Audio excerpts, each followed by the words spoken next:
They called it just a trial stay. For months later, I still hadn't seen the sun. They wheeled me in while I was still half asleep from the sedative. I remember the fluorescent lights overhead, cold, glaring, sterile, and the way my son's voice trembled when he said, "It's only temporary, Mom. Just until you feel better." That was 127 days ago. No one talks about how quiet these places are. Not peaceful. Hollow. As if the silence itself is a kind of grief, seeping into your bones until you start mistaking the tick of the clock for your own heartbeat. The staff wears sneakers that don't make a sound when they walk. Even the walls are painted a muted beige that seems designed to erase memory, not protect it. My name is Eleanor Reed. I'm 79 years old. I used to teach English at a public high school in Detroit. I raised 2 boys mostly on my own. I survived breast cancer, 2 layoffs, a house fire, and 1 miscarriage. And yet somehow, this is the hardest thing I've ever endured. Being left somewhere so quiet, I can hear my soul rusting. At first, they called every day. "Hi, Mom," Greg would say. Or, "Hey, Ma," if it was Ryan. "Just checking in. You need anything?" That was in the first week. After the second, the calls came every other day. By week 3, I was down to Sundays. A month in, they switched to texting the nurse's station. And then they stopped altogether. Not because they didn't love me, no, they love me. But life is loud. Life is busy. My absence must feel like a relief to them. I stopped being useful a long time ago. "You're doing so well, Eleanor," the nurse named Brittany says with a plastic smile. She's maybe 25. Pink scrubs, always chewing gum. "You're adjusting great." Adjusting? I don't remember being given a choice. There are no clocks in this place that I can see from bed. That was the first thing I noticed after the windows. They don't open. They're sealed with mesh between the panes, like I might try to crawl out. The curtains are thin, but they're drawn all the time. There's a sun, I'm told, but I haven't seen it in months. The light in my room is always electric, always flickering, always humming. What I do see is the door. I count how many times it opens each day. Breakfast, 1 time. Vitals, 1 time. Medication, 2 times. Lunch, 1 time. Afternoon check-in, 1 time. Dinner, 1 time. Night rounds, 1 time. 7 times a day, like a strange religious rite. And sometimes, though not always, it opens for visitors. Not for me, but I hear them in the hallway. Laughter. The creak of balloons. Squeaky toddler shoes on the tile. Not long ago, I heard someone cry, "Grandma," and I actually stood up, my knees cracking beneath me. I thought maybe, just maybe, it was one of my boys bringing my granddaughter. But the voice kept going too high, too young. It wasn't mine. No one calls me grandma anymore. The worst part isn't the silence. It's the way people talk around you. As if you're furniture. Or a child. Or worse, something temporarily human. The CNAs always refer to me as sweetie. They lean in too close, speak too loud, smell like cafeteria soap and peppermint. They spoon-feed me sometimes, even when I say I can do it. Doctor's orders, honey, they insist. We don't want any choking incidents. I haven't choked in my life. Not once. But I swallow my pride with my mashed potatoes. Because in here, dignity is just another thing you learn to live without. I used to be someone. I was the chair of the English department. I had a book club, a garden, friends who came over for wine and laughter and late-night stories. My front porch had a wind chime that sang in October breezes. Now I'm just room 218B. But I remember the spring Ryan broke his arm trying to skateboard down the driveway, and how he cried not because of the pain, but because the cast meant he couldn't swim that summer. I remember Greg's first date, and how he came home sheepish with a lipstick mark on his collar and asked, "Was that okay?" They called me Mom like it was a sacred word. They used to come home for dinner. Now I eat cold turkey and overcooked peas off a plastic tray while staring at a wall with a faded poster that reads, "Every day is a new beginning." I used to believe that. Back when I could walk outside and feel the sun warm my face. Back when the day began with coffee and ended with a book instead of sleeping pills. One morning, I mustered the strength to ask Brittany, "Can I go outside today?" She blinked. "Oh, Eleanor, we don't do outside time unless it's medically necessary. You're stable. That's a good thing. But I haven't seen the sun." She smiled like I was a toddler asking for a unicorn. "We'll see, sweetie." That was 3 weeks ago. It's not all bleak. There's a woman across the hall, Mildred. She's 83 and still sharp as a tack. Her daughter visits every Tuesday without fail.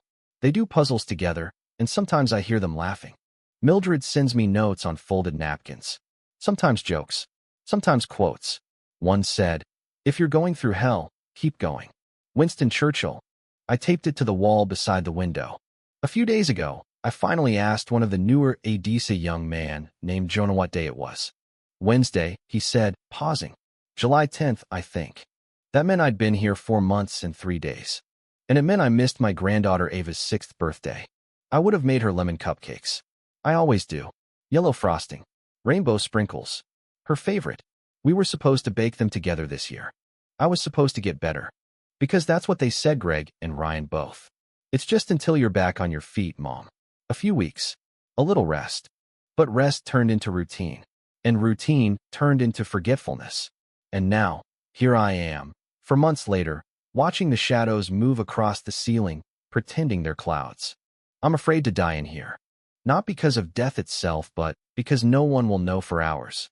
Maybe days. And I'll be just another woman in another room with another chart marked DNR.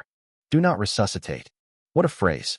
As if I haven't spent my whole life resuscitating them, patching scraped knees, lifting heavy hearts, paying bills, calming fears.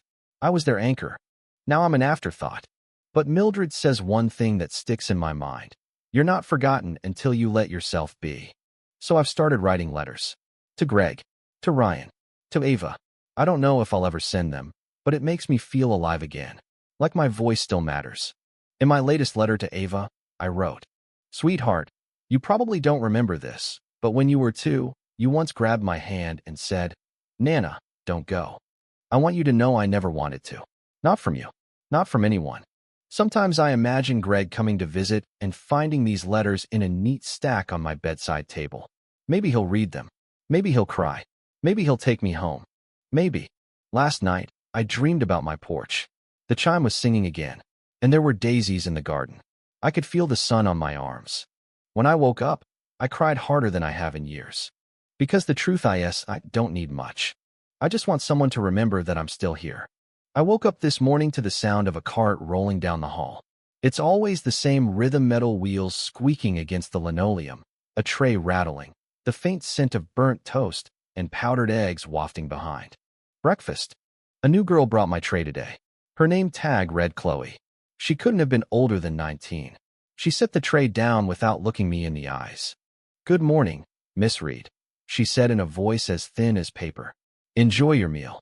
She left before I could respond. I stared at the tray. Scrambled eggs, rubbery. A cup of applesauce. Toast, cold and dry. And a small, sealed carton of milk. No coffee. I haven't had coffee since March. I used to start every day with 2 cups. Black. No sugar. I missed the smell more than anything strong, bitter, alive. I pushed the tray away. Something inside me cracked open. Maybe it was the smell of bleach in the hallway. Maybe it was the long shadow of my curtain as the sun rose behind it, invisible. Maybe it was just that today marked exactly 18 weeks since I was brought here. But I sat up straighter in bed, legs dangling over the edge, and whispered out loud, "This isn't living." And once I said it, I couldn't unhear it. I looked around at the room. The walls were still the same pale oatmeal color. My single nightstand held 3 things: a framed photo of Greg and Ryan when they were kids, a plastic cup for pills, and a digital clock with a red LED glow that hummed faintly in the dark. It was always either too fast or too slow. I stood up, legs trembling, but I stood. I hadn't tried walking unassisted since that second week, when Brittany scolded me for being reckless. But I made it 3 steps to the window. The glass was cold. I pressed my palm against it and waited for a feeling I couldn't name. It didn't come. Just more of that dull ache, the one that lives beneath your ribs when you feel forgotten. I tried to push the curtain aside, but it caught. The rod was stuck. After a few tugs, I gave up. I leaned forward, squinting through the mesh between the panes. A tree. I saw a tree. It was the first living thing I'd seen in weeks. No people. No sky. But the bare outline of branches against a gray background somewhere out there. Life was moving. Tears sprang to my eyes without warning. I don't know how long I stood there, but eventually Jonah passed by with the med cart. He saw me, stopped, and stepped into the room. "Hey, Ms. Eleanor." "Whoa, you shouldn't be up alone."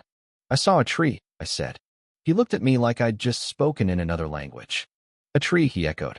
I pointed. Through the mesh. By the parking lot. It's still out there, right?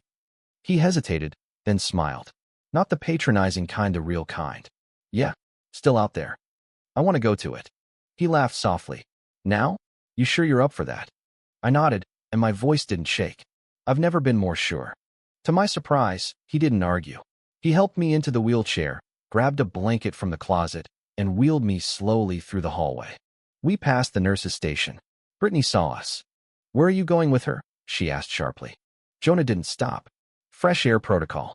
Dr. Mehta's orders. There was no such thing. I knew it. She knew it. But she didn't argue. And then after 17 weeks of fluorescent light and filtered air, I was outside. The air slapped me like a blessing. It was cooler than I remembered, a late July morning still damp with dew. The sky was overcast, but it was open. Real. Wide. Endless. I tilted my head up toward it, just to remind my neck what that felt like. And the trite was real. A young sycamore. Its leaves shimmered green in the wind. I reached out and touched the bark. Rough.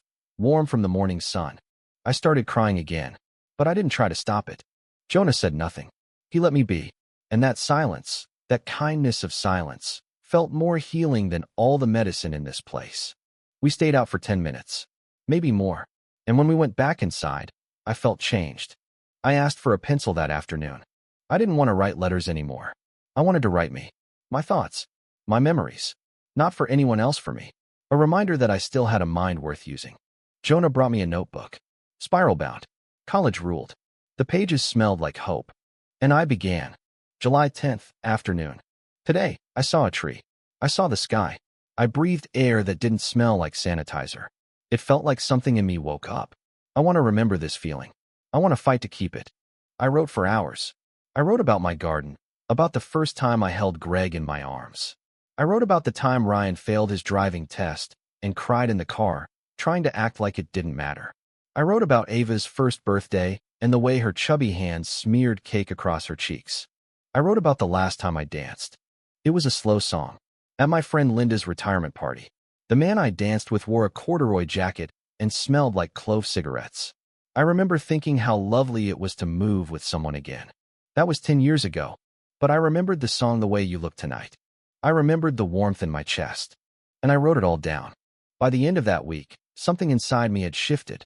I asked to eat in the common room. I asked for puzzle books. I asked for a haircut. I asked for more. Because Mildred was right, you're only forgotten when you let yourself be. I even asked if I could call Ryan. The nurse at the desk raised her eyebrows. He hasn't called in a while. I know, I said. That's why I'm calling him.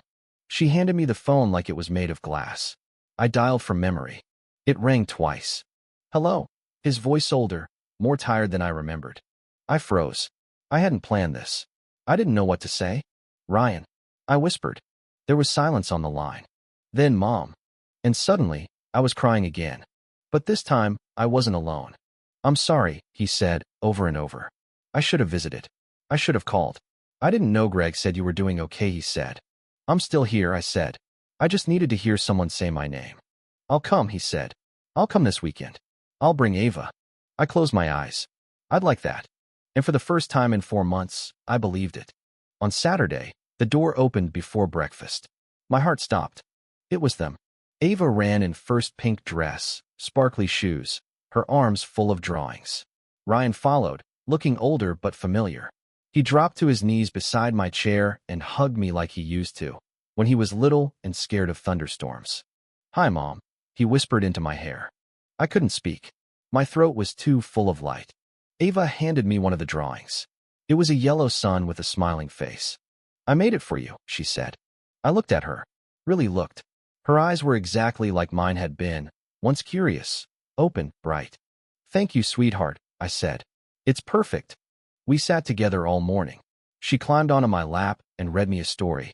Ryan brought me real coffee in a thermos. The kind I liked. Black. No sugar. And later, when they left, I taped her drawing beside the quote Mildred gave me. Now the wall reads, "If you're going through hell, keep going. And don't forget the sun still shines." After they left, I sat still for a long time, holding the thermos in both hands though it had long gone cold. The scent of real coffee still lingered, filling the room like an old friend who had finally come home. I closed my eyes and let it wrap around me, grounding me to the moment. I didn't cry this time. I just breathed. Later that evening, Mildred poked her head into my room. "Well," she said, arms folded and grinning, "you're practically a celebrity today." I chuckled.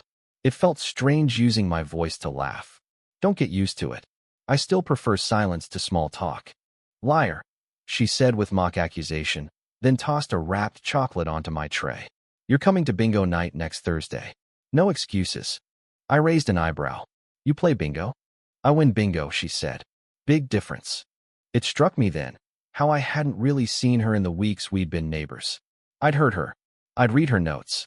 But her eyes, her posture, she wasn't just sharp. She was stubborn, radiant, alive. "You've been here a long time?" I asked. 18 months, she replied. "And it took me 10 to stop waiting for someone to come fix things." 10. 10, she repeated firmly. Then I realized the cavalry isn't coming. If I wanted to matter again, I had to make myself matter. That sat with me long after she left. I began walking short distances with Jonah's help, just to the end of the hall and back, then to the dining room, then the garden patio, a place I hadn't even known existed. There were bird feeders strung across a low maple, and someone had planted petunias in mismatched ceramic pots. I felt the sun on my face again. It was so simple, so devastatingly beautiful. I couldn't believe I had forgotten what it felt like. The warmth crept across my cheeks, into the folds of my skin, into the forgotten caverns of my heart. I tipped my head back, closed my eyes, and let it wash over me like forgiveness. From then on, I asked to go outside every day. Greg visited the following week. I wasn't expecting him. No warning. No call. He just showed up standing in the doorway with a bouquet of daffodils and a guilty smile. I stared at him for a moment before finally saying, "It's been a while." "I know," he said. "Too long." He sat across from me and put the flowers in a plastic cup filled with water. "I'm sorry, Mom," he said softly. "I should have come. I didn't know what to say or do." I nodded. "You could have just said that." He looked down. "I thought we were doing the right thing, putting you somewhere safe." "You did," I said gently. "But then you forgot I was still someone." His jaw tightened, but he didn't look away. "I'm remembering now," he said. "I promise." And I believed him. We talked for an hour. About his job, his divorce, how Ryan's new girlfriend was half his age and twice his ambition. He told me Ava had hung my son drawing on her bedroom wall. "She thinks you're magic," he said. I smiled. "I used to be." "You still are," he said quietly. And just like that, something between us was restored. Not everything, but something. I kept writing. I filled 10 pages that week. Then 15. I wrote about regret, about friendship, about how silence can either be a prison or a prayer, depending on how you listen to it. I wrote about the girls in the hallway with the squeaky shoes and the pink scrubs, about the tray of overcooked peas and the door that opens 7 times a day. But I also wrote about the tree, the wind, the sun, and that moment Ava pressed a crayon drawing into my hand and made me feel like a person again. One night, Mildred didn't come to dinner. I waited. The nurse said she'd been feeling tired. Just a bug. But something in me knew better. The next morning, her room was empty. I asked 3 times before someone finally told me the truth. She'd passed away in her sleep. Quietly, peacefully, alone. I went back to my room and stared at the wall for a long time. Her last napkin note was still taped there, beside Ava's son. I pulled it off and read it again. "If you're going through hell, keep going." And for the first time since arriving at Fair Hollow Senior Living, I got angry. Furious, actually. Because Mildred deserved better. She deserved someone holding her hand. She deserved her daughter beside her. She deserved witnessing. And so did I. So did we all. That evening, I asked Jonah for a favor. "Can you bring me a box of pens?" I said. "Not pencils. Pens." He nodded. "And envelopes. Stamps. Real ones." He looked intrigued. "Letters again?" I shook my head. "No," I said. "This time, I'm writing to the world." I wrote an essay. I titled it Room 218B, How It Feels to Vanish While Still Alive. I didn't sugarcoat it. I wrote about the bland meals, the forgotten faces, the loneliness that gnaws at your soul while the TV murmurs a game show rerun in the background. I wrote about the prison of routine, the theft of identity, and the devastating ache of being shelved like a dusty photo album. But I also wrote about the tree, and the boy who wheeled me to it, and the moment the sun kissed my face and reminded me I still existed. I sent the essay to 6 newspapers, 2 blogs, and the email address of a former student who'd grown up to be a columnist for the Chicago Tribune. 3 weeks passed. No answer. I kept walking, kept writing, kept remembering. And then, one morning, the director of the facility stormed into the common room, clutching a folded copy of the Detroit Free Press. My face was on the front page. I am not a ghost. A 79-year-old woman's letter from a nursing home goes viral. They had published it. Every word. Greg called an hour later. I didn't know, Mom, he said, voice shaking. I didn't know it was that bad. I didn't either, I said. Not until I wrote it. By evening, the phones at Fair Hollow were ringing off the hook. Volunteers, families, reporters, activists. People were listening. And just like that, I mattered again. 3 days after the article went live, a camera crew showed up at Fair Hollow. Not just any crew. The local news. Channel 7. A woman with stiff hair and a sparkling smile asked if she could interview me. I almost said no. But Jonah leaned in and whispered, "This is your voice now. Use it." So I did. They set up a folding light in the corner of the garden patio. I wore my nicest blouse, soft lilac, the one with the pearl buttons. The reporter asked gentle questions at first. Then she asked the hard one. "Mrs. Reed, if you had the chance to leave this place, what would you do?" I didn't pause. "I'd go home," I said. "Do you still have a home?" I looked into the camera and smiled, not bitterly, but with something deeper. My sons have homes. My memories have a home. My name has a home. I just need them to remember that I still belong there. When the segment aired, Ryan called again. This time, crying. I didn't know how much you needed us. I didn't say what I could have, that it was his job to know, that I had given my whole life to raising him, and the one time I truly needed someone to notice, no one did. Instead, I said, "You know now? That's what matters." The next week brought visitors. Strangers. Nurses from other facilities. A group of college students who had read the article in their sociology class and wanted to volunteer. One of them, a young woman with freckles and wide eyes, brought me a tiny orchid in a glass pot. "For your window," she said. "It reminded me of your words." I kept it on my nightstand. When the petals opened a few days later, it felt like the room was breathing for the first time. That same day, I got a letter in the mail. A real one. Stamped. Handwritten. From a woman named Celia in Oregon. "Dear Eleanor, I read your essay with my morning tea.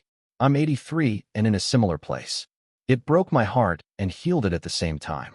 Thank you for speaking for those of us who've been forgotten. I pinned your picture on my wall, right next to my daughter's wedding photo. I just wanted you to know you matter to me. Love, Celia." I wrote her back the same night. And then more letters arrived. From Florida, Kansas, Canada, even one from a woman in Taiwan who'd lost her mother to dementia and said she wished she'd understood what her mother might have felt inside. I stopped counting after the 40th envelope. The staff at Fair Hollow treated me differently, too. They were still busy, still underpaid, stretched thin, but now they paused when they entered my room. They asked questions. They sat for 5 minutes longer. Sometimes they brought me coffee without being asked. And when they opened the blinds in the morning, they smiled like they knew I'd been waiting for the light. I started reading again. Books I'd once taught. To Kill a Mockingbird. The Great Gatsby. Even of Mice and Men, which I never liked but respected for its honesty. Jonah found a copy of Pride and Prejudice and brought it in, shyly, saying he'd never read it but thought I might want it. I laughed. That book raised me. I read it in 3 days. Then I read it again, slower, underlining all the parts where Elizabeth Bennet refused to let the world define her. I told Jonah, this book was written by a woman who saw through everything: class, gender, silence. She understood power without needing to own it. He looked at me for a long moment, then said, "Like you."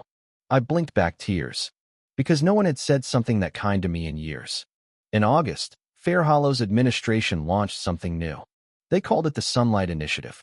10 minutes of outdoor time, every day, for every resident regardless of mobility, weather permitting. Jonah told me it had been my idea. Not officially, he said, but the director said your article woke her up. So every morning at 9:30, aides pushed wheelchairs out onto the back patio. Some residents napped in the sun. Some just sat, staring. A few of us talked. Mildred would have loved it. I spoke to the woman who took her room, Edna. 87. Mostly quiet. But she held my hand one morning and whispered, "I'm scared to die." I didn't say, "Don't be." I didn't give her a platitude. I said, "So am I." And in that honesty, we both felt less alone. Greg came back a few weekends later. This time, he brought boxes. He sat on the edge of my bed and pulled out old photographs. "Found them in the attic," he said. "Didn't even know we still had these." There was a picture of me and their fat hair in our wedding day, blurry but joyful.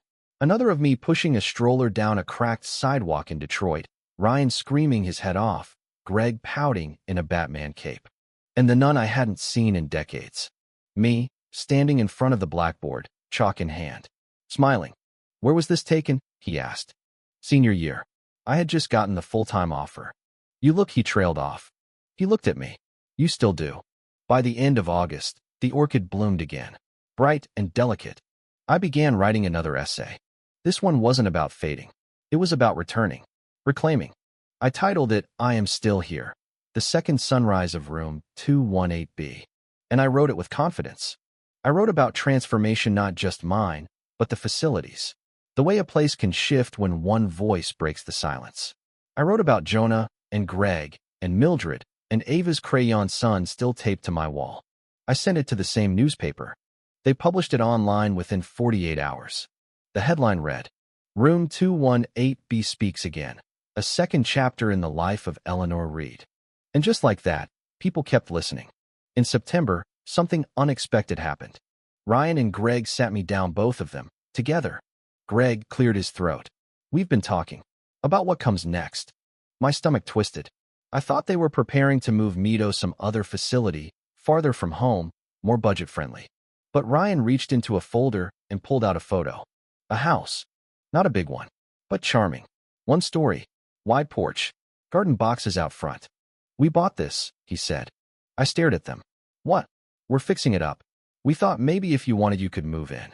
Greg added, "We'd take turns staying with you." Ava's already calling the guest room Nana's library. I couldn't speak. I just reached out, touched the photo, and started to cry. Because this wasn't just a house. It was coming home.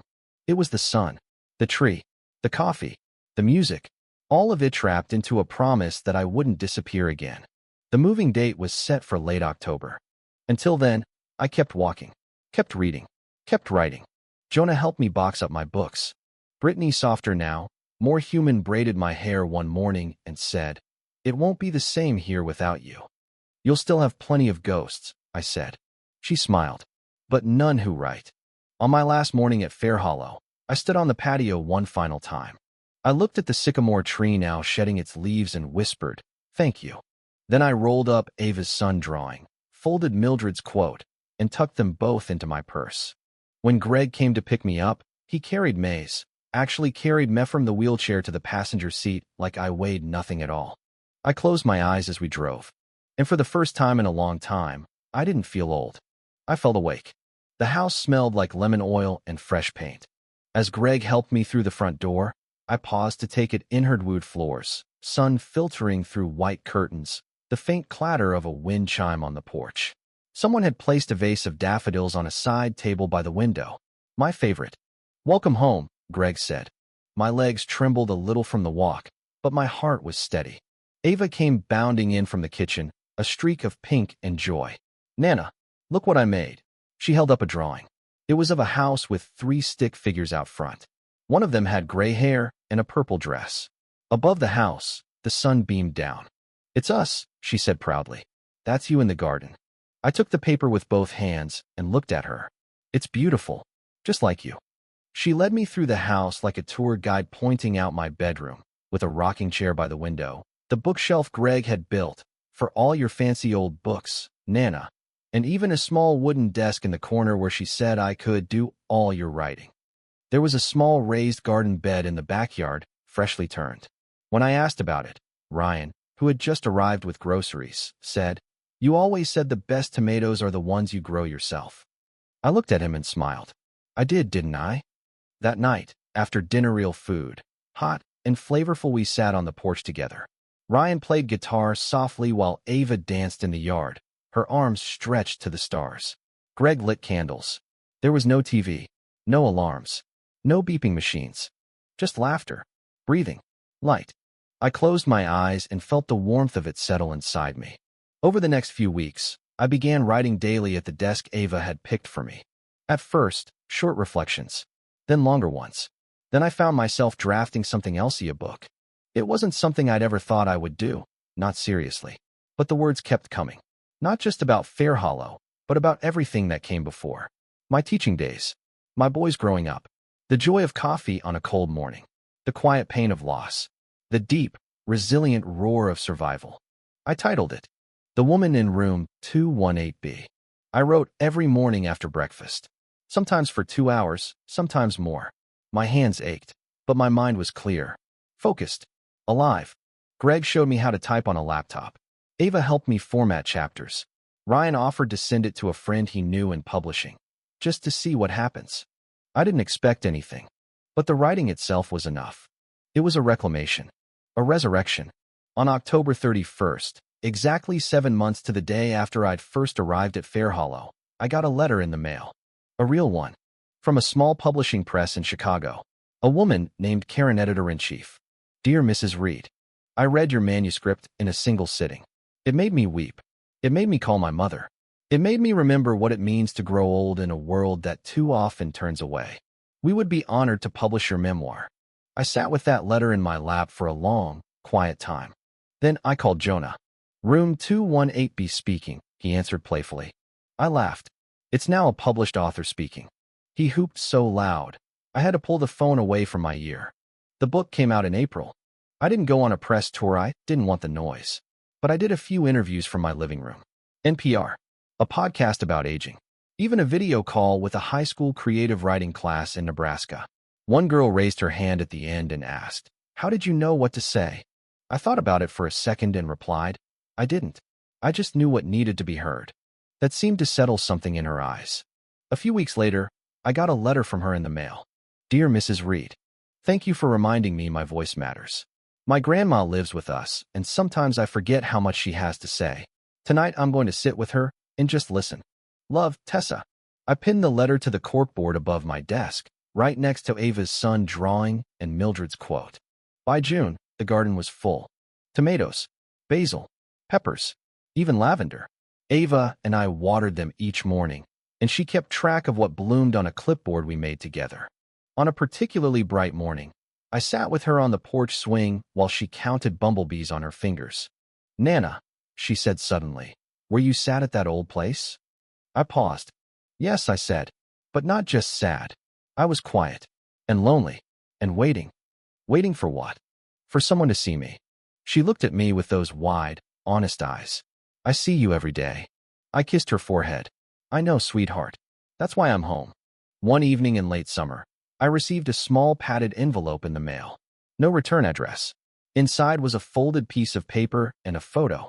The letter read, Eleanor, I was your student in 1984. You gave me a D+ on my Gatsby essay and told me, you have heart, but you're scared of your own mind. It annoyed me for years. But you were right. I'm a teacher now, and I just made a student rewrite his Gatsby essay for the 3rd time. I guess I became you, in the best way. Thank you for not letting me disappear. Marcus S. I stared at the photo. It was of him, standing in front of a whiteboard, smiling. A classroom full of students behind him. And then I did something I hadn't done in a long time. I cried from pride. My book went on to sell modestly well, not a bestseller, but enough to make a quiet ripple.